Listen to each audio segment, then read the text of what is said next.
Okay, so here's your second tutorial on Photoshop. The first tutorial was about setting up your workspace. So if you hadn't had a chance to watch that, please go back and watch that now. I shared a copy of this overexposed bridesmaid image with everyone in photography. And so you should go ahead and go over to Shared with Me and find this image. And when you do, you're going to make a copy of it. So the first thing you're going to do is when you see the image, you're going to move it to your Photography 4 folder, and you're going to right-click on it, and you're going to make a copy. And you should have 2 of them in your folder, the one I shared with you and the copy you made. Leave the copy in there, and it's going to be called Copy of Overexposed Bridesmaids. Just leave it alone as that.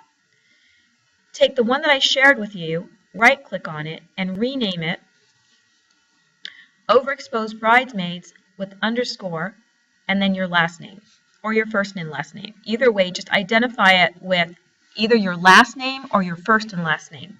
Don't identify it with just your first name, because if there's someone else in one of my classes with the same name as you, it'll be confused. So, first and last name or just last name. Click OK. And the next thing you're going to do is you're going to right-click on it again. So 3 times you're right-clicking on it. You're right-clicking on it to make a copy. You're right-clicking on it to rename it, and you're right-clicking on it to download it.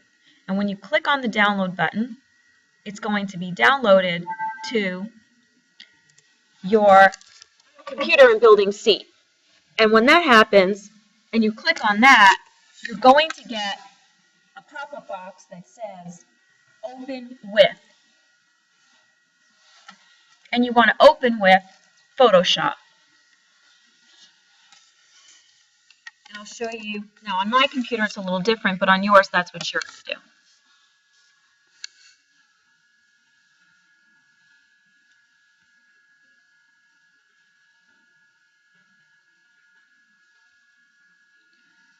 So let me just get to my Photoshop file here for a minute.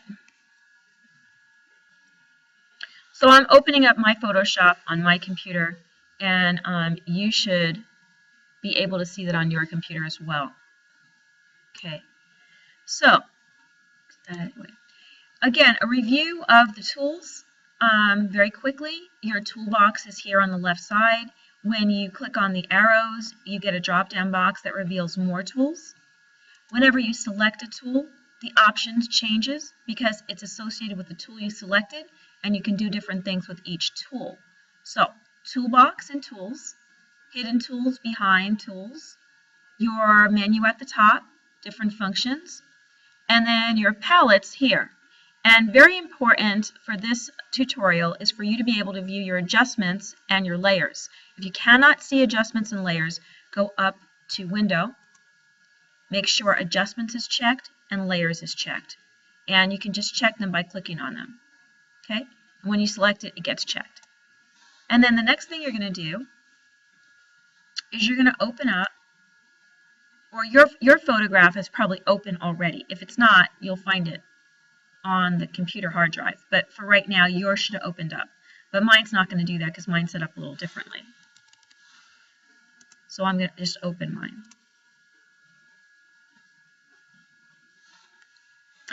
And here it is. And as you can see, this is a nice photograph, but it's really blown out and damaged by the sun. And it looks like they were at the shore, and there's beautiful ocean in the background. And it was a bright, sunny day. And it looks like this is the bridesmaids, or this might be the bride because she has the big bouquet, and then the smaller bouquets for the bridesmaids. So this is a pretty memorable event. And if you happen to cover and photograph a memorable event, you're going to want to salvage as many photographs as you can. So let's see what we can do with this one, because it's pretty badly damaged. The first thing we're going to do is take a look at our Layers panel. And Layers is really important in Photoshop, as it is in all of the Adobe Creative Cloud applications.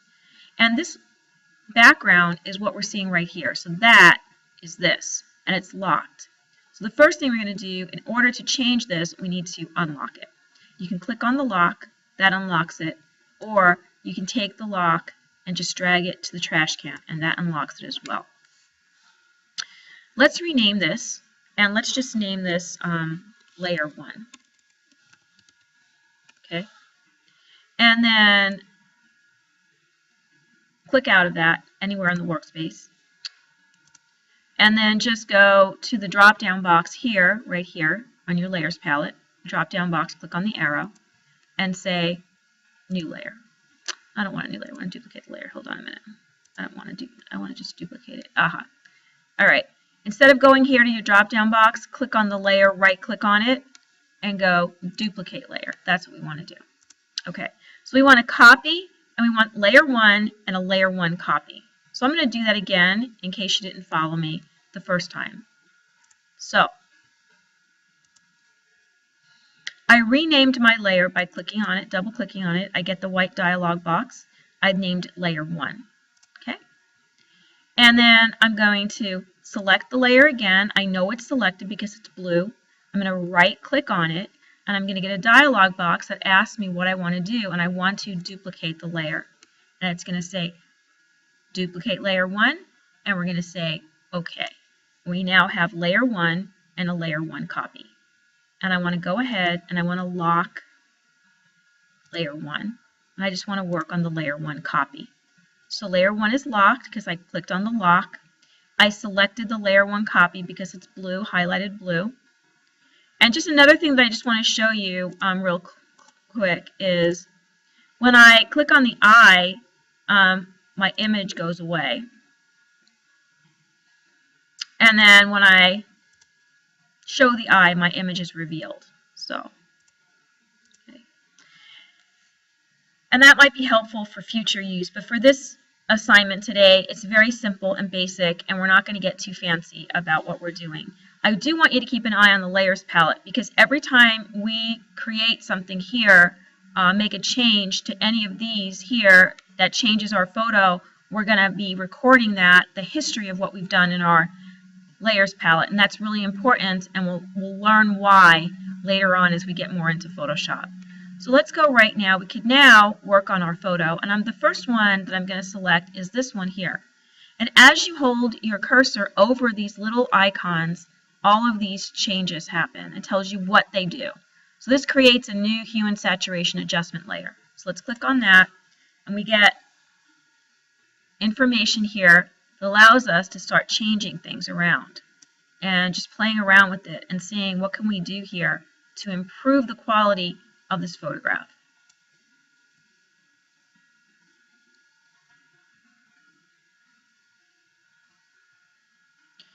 And you see we're getting more color in there. It's kind of looking better already. So I'm going to let you play around with that for a while and see what you like and what you think looks good.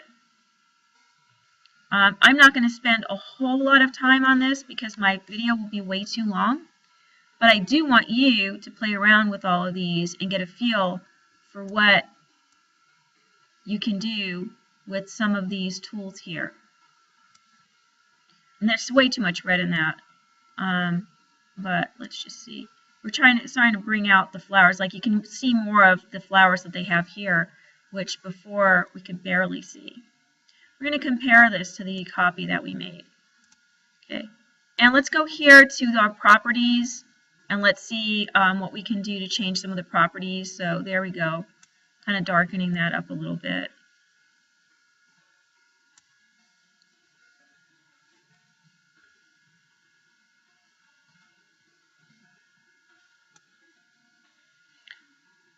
Okay, and our color balance, maybe seeing what we can do to maybe put a little bit more of each of these colors in here. Take it to the extremes to see what it does, and then start backing off. I'm really playing around with it to see what happens here. See, we add a little bit green, all of a sudden we can now see some of the green here in this bouquet, which we couldn't see at all. But then we want to make sure that their skin tone in the is not getting too green. So you see we can take it all the way down, and in certain cases when a photograph is really badly damaged and you can really not salvage it, you could do something like just turn it into a black and white photo. So we could just go here to black and white and just turn it into a black and white photo and maybe colorize it with a tint. right? So we could tint it now, and see, that's kind of nice. You know, we could do that to it too. And that might just be the thing for this photo, because it's, without paying a professional photographer, I do not know if we could really salvage this photograph very much in terms of bringing back the original colors without it being maybe hand colored. But this is kind of fun. So I kind of like that idea as well. Now, but what happens if you really don't want to do that? You don't want it in black and white, you really want it in color. Just go back to edit and just undo modify black and white. And just keep going step backward until, or control Z, of course, you know, you can always go control Z. And so that's your tutorial on hue and saturation. I encourage you to play around with all of these and see what you like, and save a copy, save what you liked. So if you really liked it with the black and white with just adding some tints to it, go ahead and save that. But if you liked what you did to try to bring out some of those colors that get washed out, then save that. And be sure to upload it to your Google Drive folder, and I will show you how to do that. You're going to go, if this is the one I want to keep, I'll go File, Save As, and it's a Photoshop file, and I want to save that, and you're going to save that into the file you made on computer C, okay? So save that as a Photoshop file. So that's the first way you're going to save it. And you're going to say okay when you get that. And then the next thing you're going to do is you're going to go File, and you're going to go, does it give you a chance to make a copy? Not letting you make a copy here. You might just only be able to save it as a Photoshop file. You want to preserve your layers, so don't change the format of the file. And it doesn't look like it's allowing us to make a copy and save the copy. It does allow you to do that in Adobe Illustrator, but I will find out more about that and talk about that in the next tutorial. But for right now, just save it as a Photoshop file, and then we're going to upload that file to your Google Drive. So let's go to Google Drive.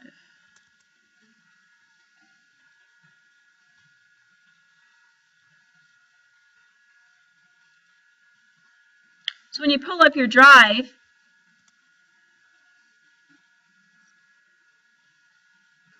it's really important to put your work in your folders. And I find, I'm going to just go to my photography folder. You're going to go to your actual folder, your personal folder in photography. And when you get into your folder, you're going to go New, and you can go File, Upload.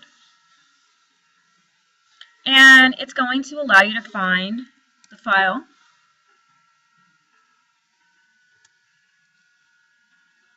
And open it. And see, it's uploading that file right now. And there it is. So now you should have two, and you can compare the change that you made on those two files.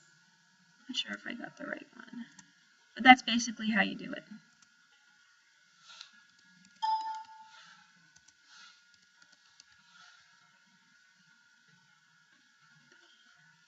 PSD file. Yep.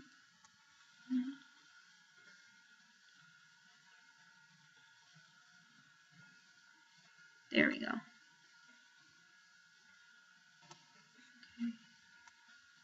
All right, here it is. So if you can see some of the changes that got, I can't put them together, but you can see this one, you see more color on it, as where these were just really blown out by the sun. And so now, because you made the copy of it, you can compare them. So you should always make a copy, especially if a client, if you're doing something for someone, even if it's just your best friend, okay, and they're not paying you any money, but especially if someone's paying you money, you always need to preserve the original. So make a copy and work on the copy.